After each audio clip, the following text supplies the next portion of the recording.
পাগলের কাছে এতগুলো টাকা, আশেপাশে তো কাউকে দেখছি না। ভালোই হলো, এই সুযোগে টাকাগুলো আমি নিয়ে নেই। না না, টাকাগুলো দিব না, দিব না, দিব না। টাকা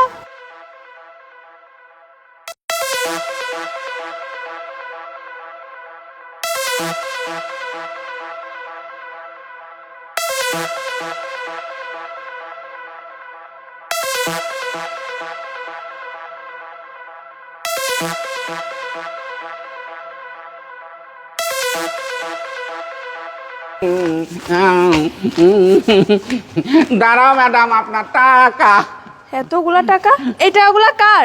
আমি জানি না। তুই তো দেখি পাগল। না আমি পাগল নয়, আমি পাগল নয়, আমি ভালো মানুষ। না আমি টাকাগুলো দিব না, আমি টাকাগুলো দিব না। না না, আমি টাকাগুলো দিব না।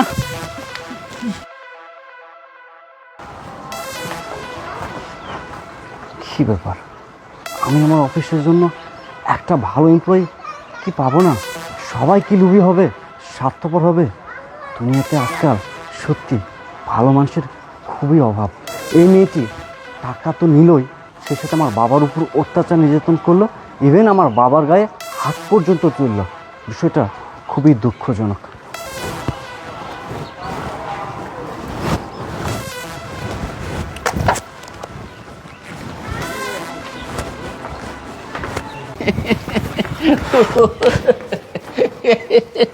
ওমা, এদিকে মেঘনা চাচি বৃষ্টি, এতগুলো টাকা। দেখি কেউ আছে কিনা। চাচা ভালো আছেন আপনি? আপনার বাড়ি কোথায় চাচা? আমার বাড়ি ঘর নাই। পাগল পাগল তো টাকা নিতে সমস্যা কি নেই। এই টাকাগুলো নিয়ে না, এটা আমার টাকা। এই তুই কি বললি তোর টাকা? পাগল কোথাকার। এই তুই জানিস আমি কে? আমি এই অফিসে ইন্টারভিউ দিতে আসছি। আর আমি জানি যে এই চাকরিটা আমারই হবে, তাই এই টাকাগুলো আমি ঘুষ নিয়ে আসছি, ঘুষ। আর তুই কেন বলিস টাকাগুলো তোর, তাই না? একটা ছটকা নিয়ে না দাঁড়া সব ফেলে দিল একদম। জানো এই অফিসে কোনো ঘুষ লাগে না। আরে ভাই আর বলেন না, আমি এই শিকদার গ্রুপ কোম্পানিতে ইন্টারভিউ দিতে আসছি, বুঝছেন?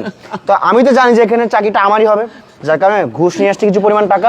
এখান থেকে যাওয়ার সময় টাকাগুলো পড়ে গেছে। আর এই রাস্তার পাগল ও বলতেছে টাকাগুলো নাকি ওর। তাহলে কান্নার রাগ উঠবে আপনি বলেন তো ভাই? আচ্ছা ভাই চলেন, ইন্টারভিউ দিতে আসছেন না আপনি? হ্যাঁ চলেন। টাকাগুলো আমার, টাকাগুলো আমার।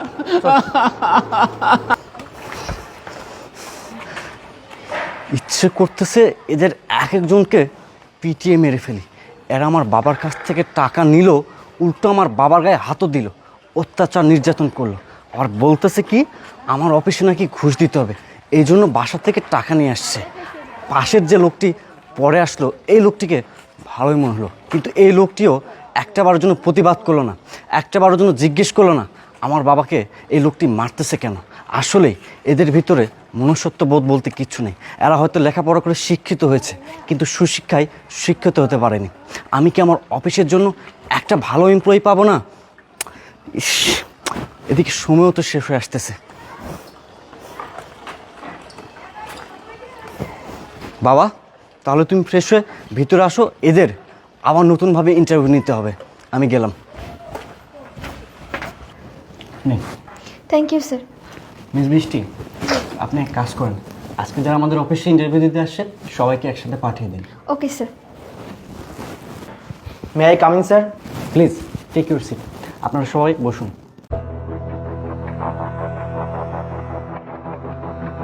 যাই হোক, আজকে আপনাদের একসাথে ডাকার কারণ আমি একসাথে আপনাদের ইন্টারভিউ নিতে চাই। আপনারা কি বলেন? জি স্যার, আপনি শুরু করতে পারেন। শুনুন, আপনাদের একটা কথা বলি। আমি আপনাদের ইন্টারভিউয়ের প্রথম ধাপ সম্পন্ন করে ফেলেছি। আমি এখন দ্বিতীয় এবং সর্বশেষ ধাপে যাচ্ছি। স্যার আপনি আমাদের ইন্টারভিউর প্রথম ধাপ শেষ করছেন মানে? এই ব্যাপার একটু পর আমি ক্লিয়ার করে আপনাকে বলতেছি। এখন আমি ইন্টারভিউয়ের দ্বিতীয় ধাপে চলে যাচ্ছি। আমি আপনাদের প্রত্যেককে 10,000 করে টাকা দিব। আপনারা এই 10,000 টাকা পেয়ে কে কী করবেন সেটা আমাকে বলবেন, কিন্তু এখানে একটা কন্ডিশন আছে। আপনারা যে একজন অ্যান্সার দিবেন সেই অ্যান্সারের সাথে অন্যজনের অ্যান্সার মেলা যাবে না। আমি প্রথমেই আশিস সাহেব আপনাকে বলতেছি, আমি যদি এখন আপনাকে 10,000 টাকা দিই, আপনি কি করবেন? আসলে স্যার, আমি গরিব দুঃখী মানুষকে সাহায্য করতে অনেকটা ভালোবাসি। তাই আমি যদি আপনার থেকে 10,000 টাকা পাই, আমি সেই টাকা সর্বপ্রথম গরিব দুঃখী মানুষদের মাঝে বিলিয়ে দিব। Very good. আপনি যে অ্যান্সার দিয়েছেন, সত্যি আমি অনেক খুশি হয়েছি। আসলে আমাদের প্রত্যেকেরই উচিত সামর্থ্য অনুযায়ী গরিব দুঃখীকে সাহায্য করা, এতে তারা অনেক খুশি হয়। আর যাই হোক, সজীব সাহেব, আপনাকে যদি 10,000 টাকা দিই, আপনি কি করবেন বলেন? স্যার, আমি আমার ফ্যামিলিকে অনেক ভালোবাসি, তাই যদি আপনি 10,000 টাকা দিন, এই 10,000 টাকা দিয়ে আমি আমার ফ্যামিলি সহ কোনো এক রেস্টুরেন্টে যেয়ে ডিনার করব। দ্যাটস গুড, ভালো বলেছেন। আপনি আপনার ফ্যামিলিকে নিয়ে ডিনার করবেন। আপনার অ্যান্সারে আমি অনেক খুশি হয়েছি। আসলে আমাদের প্রত্যেকেরই উচিত ফ্যামিলিকে সময় দেওয়া, কারণ ফ্যামিলি তো সব কিছু। এবার মাহি, আপনাকে বলতেছি, এখন যদি আপনাকে আমি 10,000 টাকা দিই, এই টাকা দিয়ে আপনি কি করবেন বলেন? স্যার, আমি না অনেক শপিং করতে ভালোবাসি, আর আপনি যদি আজকে আমাকে 10,000 টাকা দেন, তাহলে ওই টাকা দিয়ে আমি মন ভরে শপিং করব। তাই শপিং করবেন? ভালো কথা, শপিং করা তো অনেক ভালো। আমি নিজেও শপিং করতে অনেক ভালোবাসি। এরপর মিস রূপা, আপনার পালা, বলুন, আপনাকে 10,000 টাকা দিলে আপনি কি করবেন? আসলে স্যার, আপনি যদি টাকাগুলো আমাকে দেন, সেই টাকা আমার কাছে রেখে দিব, খরচ করব না। যদি কখনো বিপদে পড়ি তখন খরচ করব। বাহ মিস রূপা, আপনি অনেক সুন্দর অ্যান্সার দিয়েছেন। আপনার কথা আমার অনেক ভালো লেগেছে। আপনি টাকা গচ্ছিত রাখবেন। আসলে সকলের উচিত কিছু টাকা পয়সা গচ্ছিত রাখা, কারণ যে কোনো সময় যে কোনো মানুষের বিপদ আসতে পারে, আর বিপদ কখনো বলে কেউ আসে না। যাই হোক, আপনারা যে 4 জন উত্তর দিয়েছেন, আপনার উত্তরগুলো আমার অনেক ভালো লেগেছে। তবে আরও ভালো লাগতো আপনারা যে উত্তরগুলো দিয়েছেন তার সাথে আপনাদের বাস্তব জীবনটা যদি মিলে যেত। আপনারা কি ভেবেছেন আমার এত বড় একটা কোম্পানি, আমি এই কোম্পানিতে আপনাদের দায়িত্ব দিব, অথচ আপনাদের ব্যাপারে কোনো তথ্য রাখবো না? সেটা কী করে হয়? আপনাদের সকলের তথ্য আমাদের কাছে আছে, কারণ যাকে তাকে চাকরি দিয়ে আমি আমাদের কোম্পানির বিপদ ডেকে আনতে পারি না। আশিক সাহেব, আপনি কি যেন বলতেছিলেন? আপনাকে 10,000 টাকা দেওয়া হলে আপনি সেই টাকাগুলো গরিব দুঃখী অসহায় মানুষের মাঝে বিলিয়ে দেবেন। বাহ, খুব ভালো কথা। আপনি হয়তো বা ভুলেই গেছেন, আপনি 3 মাস আগে আপনার মা বাবাকে রাস্তায় ছুঁড়ে ফেলে দিয়ে আসছেন। এখন আপনার মা বাবা রাস্তায় রাস্তায় ভিক্ষা করতেছে, রাস্তায় খাচ্ছে, রাস্তায় ঘুমাচ্ছে। যদি তাদের কেউ সাহায্য সহায়তা করে তাহলে তারা 3 বেলা খাবার পাচ্ছেন, আর যদি কোনো ব্যক্তি তাদেরকে সাহায্য সহায়তা না করেন তাহলে তারা খাবার পর্যন্ত পাচ্ছেন না। আর আপনি কি যেন বলতেছিলেন, টাকা দিলে আপনি সেই টাকা গরিব দুঃখী অসহায় মানুষের মাঝে বিলে দেবেন। বা কি চাপাবাজি, সুন্দর চাপাবাজি করতে পারেন। আপনার চাপাবাজি দেখে আশিক সাহেব আমি সত্যি অনেক মুগ্ধ।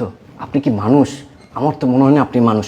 আপনি যদি মানুষই হতেন, এমন জঘন্য কাজ আপনি কখনো করতে পারতেন না।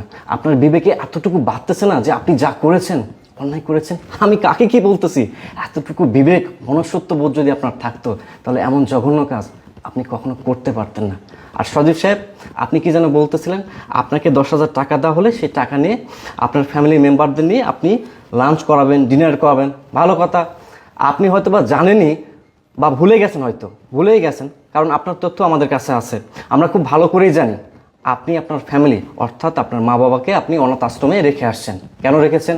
এটাই কি আপনার মানবতা? আপনার মা বাবা কত কষ্ট করে আপনাকে লেখাপড়া করিয়েছেন। আপনি হয়তো লেখাপড়া করে শিক্ষিত হয়েছেন, কিন্তু সুশিক্ষায় শিক্ষিত হতে পারেননি। আপনারা কি জানেন মা বাবা কি? মা বাবা হচ্ছে বটবৃক্ষের মতো, ছায়া দিয়ে প্রত্যেকটা সন্তানকে আগলে রাখে। একজন সন্তানের জীবনে মা বাবার অবদান বলে শেষ করা যাবে না। সন্তান হিসেবে আপনারা পাল্টে যেতে পারেন, কিন্তু আপনাদের প্রতি আপনাদের মা বাবার ভালোবাসা কখনো ফুরাবে না। মা বাবা হচ্ছে বটবৃক্ষের মতো, ছায়াদের সন্তানদের আগলে রাখে। আমরা দাঁত থাকতে দাঁতের মর্ম বুঝি না। আমি কাকে কি বলতেছি? কথাই নাই, কাক কখনো ময়ূরের পেখম লাগালে ময়ূর হয়ে যায় না, কাক কাকে থেকে যায়। আর মিস মাহি, আপনার কথা আমি কী বলবো? আমি খুব ভালো করেই জানি আপনার হাজব্যান্ড একজন ডেলিভারি ম্যান। ডেলিভারি ম্যান কাজ করে রাত দিন পরিশ্রম করে যে টাকা উপার্জন করেন, সেই টাকা আপনার হাতে তুলে দেন, অথচ সেই মানুষটার সাথে আপনি ভালো করে কথা পর্যন্ত করেন না। আপনি দিন রাত তাকে খোটা দেন টাকা পয়সার জন্য। আপনি কি জানেন একজন ডেলিভারি ম্যান কতটা কষ্ট করে? দেশে ঝড় বৃষ্টি, ঘূর্ণিঝড়, এমনকি অরাজকতার সৃষ্টি হলেও একজন ডেলিভারি ম্যানের বসে থাকার সুযোগ নেই। আর বসেই বা কেন থাকবে? তিনি যদি বসে থাকেন তাহলে আপনার মতো স্ত্রীর ভরণ পোষণ দেবে কীভাবে? আপনার মতো স্ত্রীর স্বপ্নগুলো পূরণ করবেন কিভাবে? আপনার মতো স্ত্রীর শপিংগুলো করাবেন কিভাবে? আপনার মতো স্ত্রীর চাহিদাগুলো পূরণ করবেন কিভাবে? আপনার স্বামী অনেক কষ্টে আছেন, কিন্তু এই কথাগুলো আপনাকে বলেন না। কেন বলেন না জানেন? কারণ তিনি চান না আপনি কষ্ট পান। আপনাকে আপনার স্বামী অনেক ভালোবাসে। শোনেন, আপনার শপিং করা কখনো ফুরাবে না মিস মাহি। আপনাদের একটা কথা বলি, আপনাদের সকলের ইন্টারভিউ নেওয়া শেষ, আপনারা এখন আসতে পারেন। স্যার, আমরা এখান থেকে যাব ঠিক আছে, কিন্তু একটা ব্যাপার তো আপনি আমাদেরকে বললেন না। আপনি বললেন যে এটা আমাদের ইন্টারভিউয়ের দ্বিতীয় ধাপ, কিন্তু প্রথম ধাপটা কি সেটাই তো আমরা কেউ জানলাম না। জানলেন না? ঠিক আছে, আপনাদেরকে দেখিয়ে দিচ্ছি। দেখুন দেখুন সবাই। স্যার, এই ভিডিওতে যাকে দেখতে পাচ্ছি এটা তো সামান্য একটা রাস্তার পাগল, কিন্তু একটা জিনিস আমার কাছে খুব আশ্চর্য লাগছে, এই ভিডিওর সাথে আমাদের ইন্টারভিউয়ের কি সম্পর্ক? আচ্ছা, আমি আপনাদেরকে ক্লিয়ার করে বলতেছি। আপনারা যাকে পাগল বলে সম্বোধন করতেছেন তিনি কিন্তু পাগল না, তিনি আমার বাবা আব্দুল জলিল। স্যার, আপনার কোথাও একটা মিস্টেক হচ্ছে।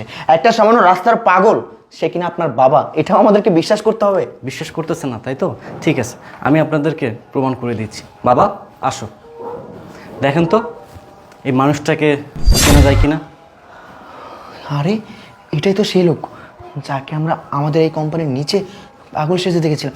Sir, I am sorry sir. এই চুপ করেন, রাখুন আপনার সরি। আপনি আর একটাও কথা বলবেন না। আমার ইচ্ছা করতেছে আপনাকে এখানেই জ্যান্ত পুঁতে ফেলতে, কিন্তু আমার বাবা আমাকে সে শিক্ষাটা দেয় নাই। আপনি কিভাবে পারলেন? একজন মুরব্বী মানুষ, তার সাথে দুর্ব্যবহার করলেন, তার কাছে যে টাকা পয়সাগুলো ছিল সে টাকা পয়সাগুলো নিয়ে আসলেন, ইভেন তাকে থাপ্পড় মারলেন, তার গায়ে হাত দিলেন। কেন দিলেন? এটা একজন মুরব্বী মানুষ না? একজন মুরব্বীর সাথে, একজন বয়স্ক মানুষের সাথে কিভাবে কথা বলতে হয় এটা কি আপনি জানেন না? এই আপনি কিসের শিক্ষায় শিক্ষিত হয়েছেন? আমার মন বলতেছে আপনি আসলে শিক্ষায় শিক্ষিত হয়েছেন ঠিকই, কিন্তু সুশিক্ষায় শিক্ষিত হতে পারেননি। আর সজীব সাহেব, আপনার কথা আমি কি বলবো? যখন আপনি দেখলেন আশিক সাহেব আমার বাবার উপর অত্যাচার নির্যাতন করতেছে, আপনার উচিত ছিল সেখানে সে আশিক সাহেবকে জিজ্ঞেস করা এবং এই ঘটনার প্রতিবাদ করা, কিন্তু আপনি সেটা করেন নাই। আজকে যদি আমার বাবার জায়গায় এটা অরিজিনাল একজন পাগল হতো, একজন ভিক্ষুক হতো, তার সাথেও তো আপনারা সেম ব্যবহারটাই করতেন। একজন পাগলের সাথে, একজন ভিক্ষুকের সাথে কিভাবে কথা বলতে হয়, কিভাবে আচরণ করতে হয় সেটা কি আপনারা জানেন না? আপনার কাছে থেকে এটা আমি আশা করিনি। আর মিস মাহি, আপনার কথা আমি কি বলবো? আপনি একজন মেয়ে মানুষ, মায়ের জাত, আপনার মনটা হওয়া ছিল নরম, কিন্তু আপনার মন নরম না। আপনি কিভাবে পারলেন সামান্য কিছু টাকার লোভ না সামলাতে? আপনি আমার বাবার কাছ থেকে টাকা পয়সাগুলো নিলেনই তো, সেই সাথে আমার বাবার উপর অত্যাচার নির্যাতন করলেন, তার সাথে মিসবিহেভ করলেন। কেন করলেন? আপনার কি এই শিক্ষা? আপনি কি এই শিক্ষায় শিক্ষিত হয়েছেন? তাহলে এত বড় লেখাপড়া করে, এত ডিগ্রি অর্জন করে কি লাভ হলো বলুন তো? শুনুন, আপনাদের সাথে আমি আর কথা বাড়াতে চাই না। আমি আপনাদের এভাবে ইন্টারভিউ কেন নিয়েছি জানেন? আমার বাবা আমাকে বলল, আশরাফ তুমি যে কোম্পানির রুলস অনুযায়ী ইন্টারভিউ নাও সেগুলো আমার অনেক ভালো লাগে না। আমি বাবাকে বললাম কেন ভালো লাগে না? বাবা আমার বলল যে আশরাফ, হয়তো তুমি তোমার অফিসের রুলস অনুযায়ী যেভাবে ইন্টারভিউ নাও হয়তো শিক্ষিত এমপ্লয়ি পাও, কিন্তু যে সৎ মেধাবী সে ব্যক্তিকে তুমি পাও না। তাই বাবার কথা অনুযায়ী আজকে আপনাদের এভাবে আমি ইন্টারভিউ নিয়েছি। যাই হোক, আপনারা এখন আসতে পারেন। এই শুনুন, যাওয়ার আগে যে টাকাগুলো নিয়েছিলেন সে টাকাগুলো রেখে যান। রাখুন, যান। আর দাঁড়ান, মিস রূপা, আপনি চাইলেই কালকে থেকে আমাদের অফিসে জয়েন করতে পারেন, কারণ চাকরিটা আপনারই হয়েছে। স্যার, আপনি সব কি বলতেছেন? মিস রূপার চাকরি হয়েছে মানে? আরে আমরা যেমন আপনার বাবার সাথে মিসবিহেভিয়ার করেছি, ঠিক তেমন ব্যবহারটা মিস রূপা আপনার বাবার সাথে করেছে। তাহলে আজকে আমাদের চাকরি যদি না হয় তাহলে ওনার চাকরিটা কি করে হলো? কি করে হলো শুনবেন? তাহলে শুনুন। চাচা, এই টাকাগুলো আমার না। এই টাকাগুলো এখানে পড়ে থাকতে আমি লোভ সামলাতে পারিনি, তার জন্য টাকাগুলো আপনার কাছ থেকে আমি এইভাবে কেড়ে নিয়েছি। আর আপনিও তো পাগল, আপনাকে যদি আমি এতগুলো টাকা দেই হয়তো অন্য কেউ আপনার কাছ থেকে কেড়ে নিতে পারে। আমি এক কাজ করি, এই অফিসে রিসিপশনে টাকাগুলো জমা দিয়ে দেই, যার টাকা সে এসে নিয়ে যাবে। না মা, টাকাগুলো যখন তুমি পেয়েছো তুমি নিয়ে যাও মা, তোমার সংসারের কিছু না কিছু একটা উপকার হবে মা। না চাচা, এই টাকাগুলো যেহেতু আমার না, আমি নিতে পারবো না। হয়তো এই টাকাগুলো যার তার অনেক দরকার, আর আমি আপনার সাথে অনেক বড় বেয়াদবি করছি, অন্যায় করছি, পারলে আমাকে মাফ করে দিবেন। ঠিক আছে মা, তুমি এত ভালো মানুষ কেন মা? আমি মন খুলে তোমাকে দোয়া করতেছি, আল্লাহ পাক যেন তোমাকে অনেক বড় করে মা। যাও মা, ভালো থেকো মা। হ্যাঁ যাও। চাচা, আমার জন্য দোয়া করবেন। আচ্ছা মা, ঠিক আছে, যাও। কি শুনলেন? এই ছিল ব্যাপার। আর এখানে আপনারা যদি 1 সেকেন্ড থাকেন তাহলে আমি আপনাদেরকে পুলিশে ধরে দেব। জান বলতেছি। মিস রূপা, আপনি তাহলে কালকে থেকেই আমাদের অফিসে জয়েন করুন। জি স্যার, আপনাকে অনেক ধন্যবাদ, আমার চাকরিটা অনেক দরকার ছিল। মিস রূপা, আপনাকে ধন্যবাদ দিতে হবে না। আপনি চাকরিটা পেয়েছেন আপনার সততার জন্য, আপনার যোগ্যতার জন্য। আমরা আশা করব আপনার সততা যোগ্যতা দিয়ে আমাদের কোম্পানিকে বিশ্বের মধ্যে অন্যতম সেরা কোম্পানি হিসেবে প্রতিষ্ঠা করবেন। কি পারবেন না? হ্যাঁ স্যার, আপনারা দোয়া করবেন, আমি চেষ্টা করব। অবশ্যই আপনার প্রতি দোয়া ভালোবাসা আজীবন থাকবে আমাদের। তাহলে কালকে জয়েন করুন আপনি আমাদের। আচ্ছা, আচ্ছা, এখন আসতে পারেন। ধন্যবাদ। বাবা, দেখেছো দুনিয়াতে এখনো ভালো মানুষ আছে, সৎ মানুষ আছে। আমি তোমাকে বলেছিলাম, তুমি তো বিশ্বাস করনি, দেখলে তো।